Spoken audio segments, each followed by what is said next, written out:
setiap pertandingan, sehabis pertandingan melawan siapapun di GBK ataupun di stadion di Indonesia itu.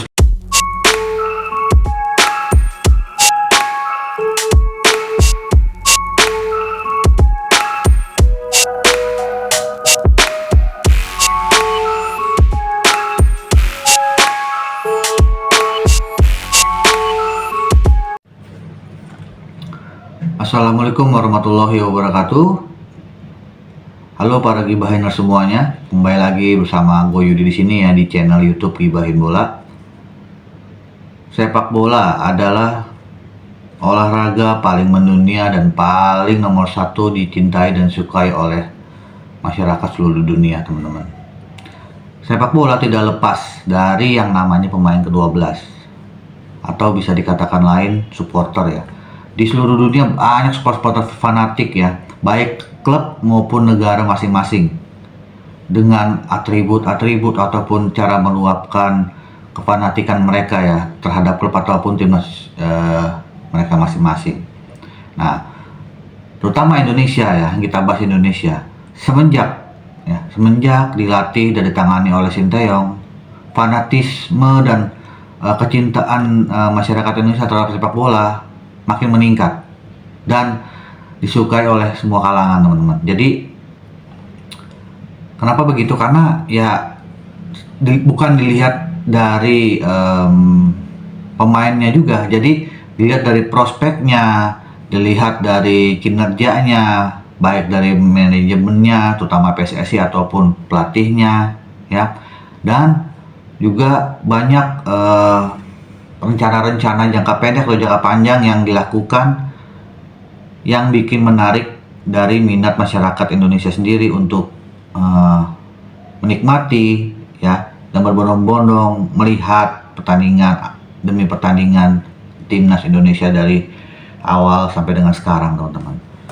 Ya, bisa kita lihat ya, semenjak dipegang oleh Sinteyong pada tahun 2019 ya, peringkat Indonesia jauh meningkat dan menyuguhkan permainan sepak bola yang indah, permainan sepak bola yang beda dari biasanya. Sebelumnya kita kan monoton ya seperti itu dan bisa dikatakan tidak enak dilihat dan membosankan. Tetapi semenjak pegang Sinteyong ya, permainan berubah dan antusias masyarakat semakin meningkat.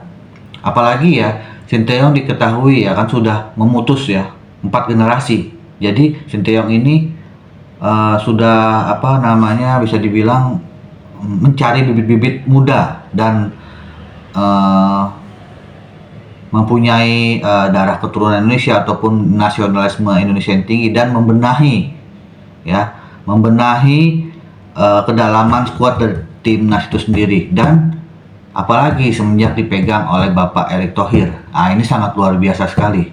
Jadi perkembangan sepak bola Indonesia ya dari awal semenjak dipegang oleh Sinteyong dan juga sekarang dipegang oleh Bapak Erick Thohir, perkembangan sangat pesat, progresnya bisa terlihat ya, sehingga antusias masyarakat untuk menonton timnas Indonesia ataupun mulai sekarang juga Liga Indonesia sudah banyak diminati. Itulah kerja keras dari PSSI dan juga Sinteyong itu sendiri ya, untuk menarik minat masyarakat itu agar sepak bola harus dicintai dan juga diminati oleh masyarakat Indonesia. Karena yang kita ketahui ya, jika timnas Indonesia bertanding, penontonnya sangat luar biasa, hampir memenuhi stadion ya. Kemarin aja di pertandingan melawan Australia kita lihat 70.000 penonton, itu terbanyak di Asia Tenggara ya. Maka dari itu untuk fanatisme Indonesia itu tidak usah diragukan lagi ya, untuk kecintaan mereka kepada sepak bola, baik itu klubnya maupun dari timnas itu sendiri. Tetapi yang kita salut dengan fanatisme Indonesia ini ya, menang kalah di timnas Indonesia itu hal biasa. Yang penting kita tuh satu tujuan, Bhinneka Tunggal Ika, dan menghormati ya penonton itu sendiri. Makanya setiap pertandingan, sehabis pertandingan melawan siapapun di GBK ataupun di stadion di Indonesia, itu selalu menyanyikan lagu Tanah Airku. Jadi itu untuk menghormati para supporter kita nih yang terus mendukung dari menit awal sampai dengan menit akhir ya. untuk memotivasi pemain juga, dan memuaskan mata dari semua supporter dan juga yang nonton di rumah. Nah, itulah jadi suatu penghormatan dan penghargaan untuk supporter Indonesia dengan menyanyikan lagu Tanah Airku yang sakral. Setiap akhir pertandingan pasti dinyanyikan lagu itu. Nah, itulah yang momen yang ditunggu oleh para supporter timnas Indonesia dan juga penonton timnas Indonesia ya, dengan menyanyikan lagu sakral itu. Mau menang mau kalah, yang penting kita menyanyikan lagu Tanah Airku. Oke. Nah, mengenai fanatisme di sepak bola ya. Nah, baru-baru ini ya Tiket Gam itu merilis 42 negara yang fanatik terhadap sepak bola, baik di klubnya maupun di negaranya masing-masing. Nah, Indonesia ya termasuk di dalamnya.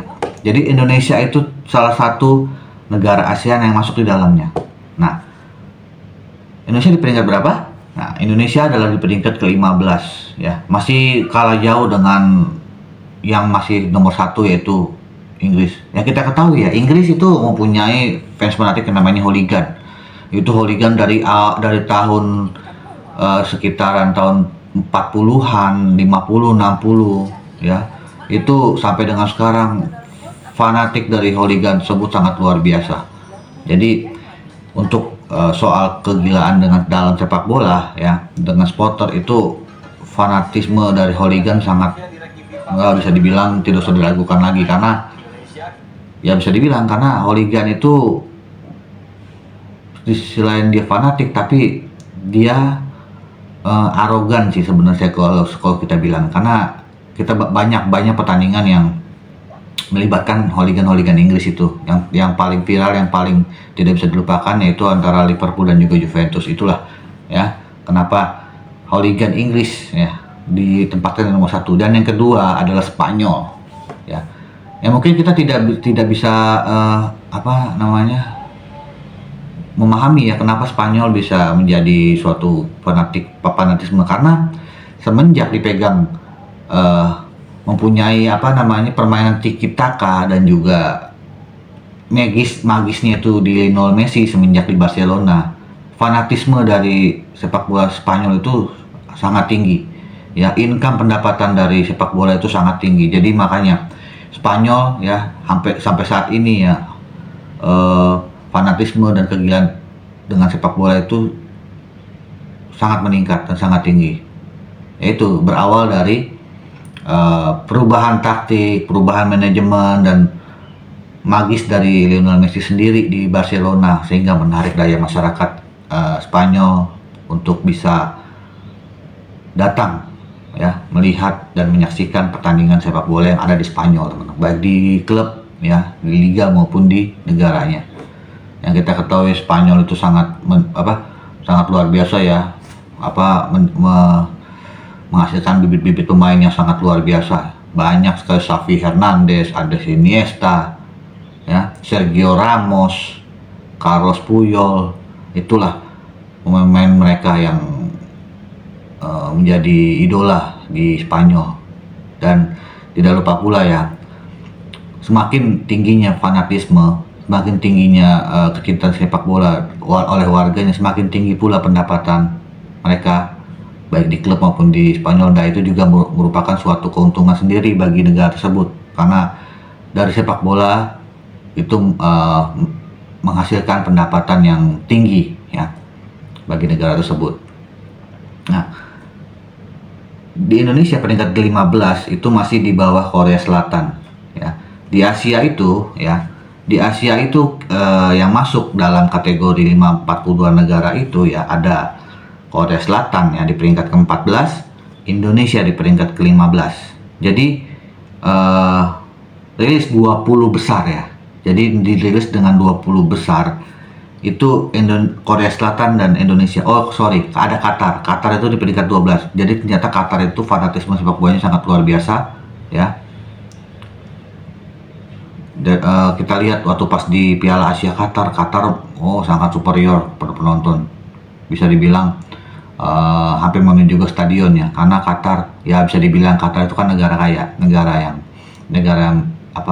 maju Jadi Qatar itu sedang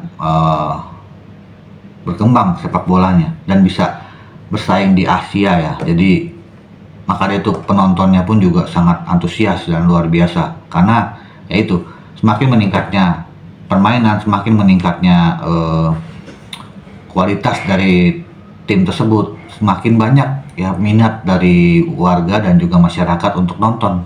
Nah itulah ya kenapa makanya Qatar itu termasuk dalam 20 besar. Di situ juga ada Arab Saudi ya. Arab Saudi juga masuk dalam kategori fanatisme dalam sepak bola ya di dunia.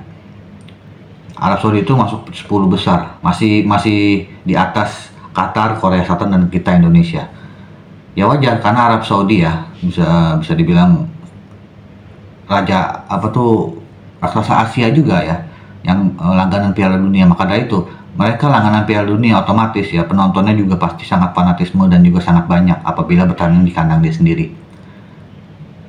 Dan pastinya stadion pasti penuh ya, dan antusias mereka terhadap sepak bola juga ya, itulah yang menyebabkan pemain-pemain dari Arab Saudi itu termotivasi ya untuk selalu bagus, untuk selalu bisa menghasilkan prestasi ya, dan untuk bisa menghargai penonton juga ya, yang penikmat sepak bola itu sendiri. Nah di babak ketiga ini ya Arab Saudi ya, kita lihat kemarin ya waktu lawan Indonesia itu penontonnya sangat luar biasa ya.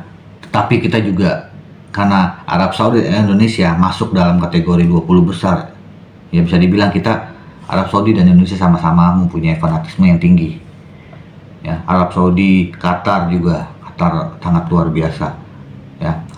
Dan Korea Selatan ya wajar karena Korea Selatan mempunyai fanatisme yang tinggi ya, mereka juga langganan Piala Dunia. Otomatis juga penonton juga banyak. Dan yang kemarin juga di babak ketiga Korea Selatan termasuk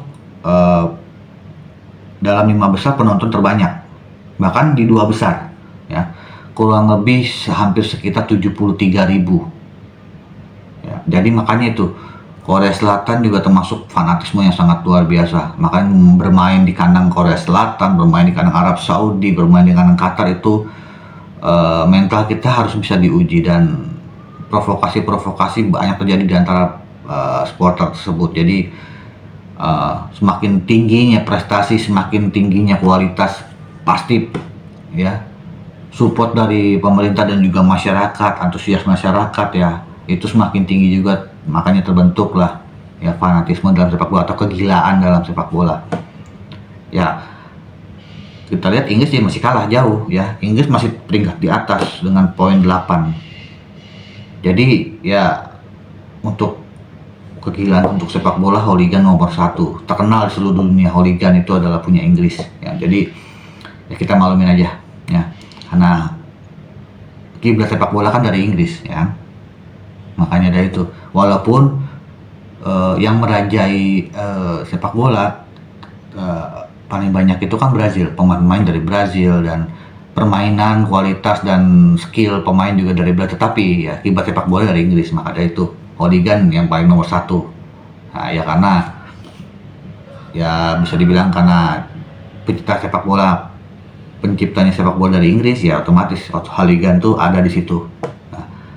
Ya sebenarnya kita tidak usah mengikuti hooligan tersebut dan juga negara-negara lain, tetap yang pasti kita fanatismenya itu tetap terjaga dan selalu kompak dan tidak rusuh ya, dan tetap nasionalisme dan tetap membawa Garuda di dadaku. Itulah pentingnya, karena semakin tingginya kita menjadi supporter dan juga fanatisme, semakin termotivasi pemain tersebut. Maka dari itu ya, Justin Hubner sempat sedikit kecewa dengan tiket kami ini. Kenapa Indonesia di peringkat 15? Kenapa tidak di peringkat 1?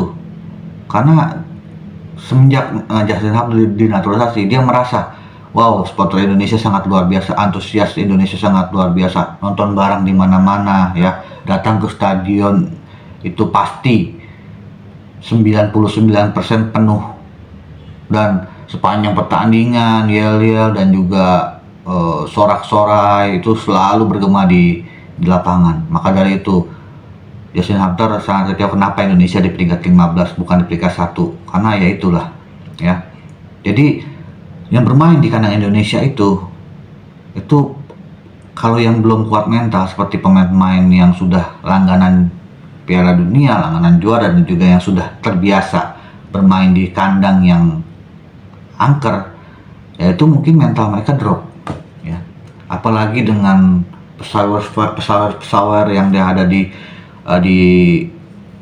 ucap oleh supporter Indonesia ya kan. Jadi ya itu yang membuat mental mereka agak sedikit drop dan permainan mereka berantakan ya. Nah itulah butuh dukungan dari fanatisme itu, terutama timnas Indonesia, dan kita akan menghadapi Bahrain dan Cina. Walaupun ditandang Bahrain ataupun Cina, tetapi kita tetap dukung fanatisme, tunjukkan fanatisme kita, kegilaan kita terhadap sepak bola itu tetap ada ya. Kalau bisa semakin meningkat. Jadi di mata dunia, wow, Indonesia semakin bisa melambung dan semakin meningkat, dan supporternya luar biasa. Jadi Indonesia bisa diperhitungkan dari segi pemain ke-12-nya ataupun supporternya mereka, supporter Indonesia itu sendiri. Jadi siapapun yang bertandang di Indonesia, mereka akan mikir-mikir, waduh, supporternya luar biasa banyak ya. Mental mereka harus siapkan, walaupun ya yang datang ke Indonesia levelnya jauh di atas kita, tetapi itu tidak masalah. Dengan ada pemain ke-12, kecintaan, kegilaan dalam sepak bola semua bisa berubah, semua bisa terjadi ya, karena motivasi dan mentalitas mereka naik di kandang sendiri, dan banyaknya support pemain tersebut ya teman-teman ya. Jadi itulah ya, Indonesia ada peringkat ke-15, jauh di bawah Inggris, jauh di bawah Spanyol, jauh di bawah Korea Selatan, jauh di bawah Qatar, jauh di bawah Arab. Tetapi itu tidak menjadi patokan, tidak menjadi suatu catatan yang penting, karena ya pemain ke-12 semua punya hak masing-masing untuk mendukung ya timnas itu sendiri dan juga klub sendiri ya. Tetapi kita bangga karena tiket GAM itu merilis kita berada di 20 besar. Kita sangat bangga karena terbukti ya, semakin meningkatnya permainan kita, prospek kita, dan kualitas kita, semakin antusias masyarakat untuk menonton sepak bola, terutama timnas Indonesia. Semakin banyak kegilaan Indonesia, masyarakat Indonesia untuk menyaksikan timnas Indonesia sangat luar biasa ya.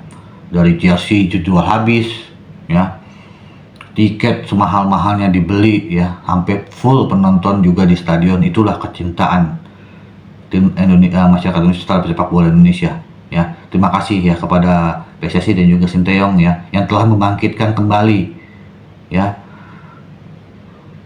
aura dari sepak bola Indonesia ya, dan di mata dunia kita sudah bisa lagi diperhitungkan, karena dari supporter 12 inilah ya, mata dunia melihat bahwa Indonesia ini sedang bangun dari tidurnya dan layak untuk diperhitungkan di Asia ya. Terus dukung ya teman-teman ya, tetap kita jaga, tetap kita jangan sampai putus ya dukungan kita terhadap timnas Indonesia, baik dari usia muda maupun senior teman-teman. Bahkan kalau bisa kita tingkatkan lagi yang suka dengan sepak bola timnas Indonesia, karena kita sedang proses ya, PSSI sedang proses untuk lebih baik lagi timnas kita ya. Jadi tetap dukung terus ya. Kalau perlu ada pertandingan di Indonesia, dimanapun stadionnya, datang ataupun nonton bareng semuanya ya, dukung penuh timnas Indonesia kita. Jadi pemain kita termotivasi dan semakin bisa menunjukkan kualitasnya sebagai timnas Indonesia, dan juga membawa nama Indonesia terbang tinggi baik di Asia maupun di dunia. Terima kasih juga kepada pemain 12 ya yang udah dukung terus, support terus pemain timnas Indonesia kita sampai dengan saat ini ya. Tetap kita Bhinneka Tunggal, tetap dukung Garuda di dadaku ya. Oke teman-teman, sekian dulu. Jangan lupa di subscribe, di like dan komen channel ini yang bisa berkembang dan bisa memberikan informasi terbaru tentang sepak bola Indonesia ya, terutama timnas Indonesia. Oke, sekian dulu dengan Boy Yudi. Salam olahraga. Ciao.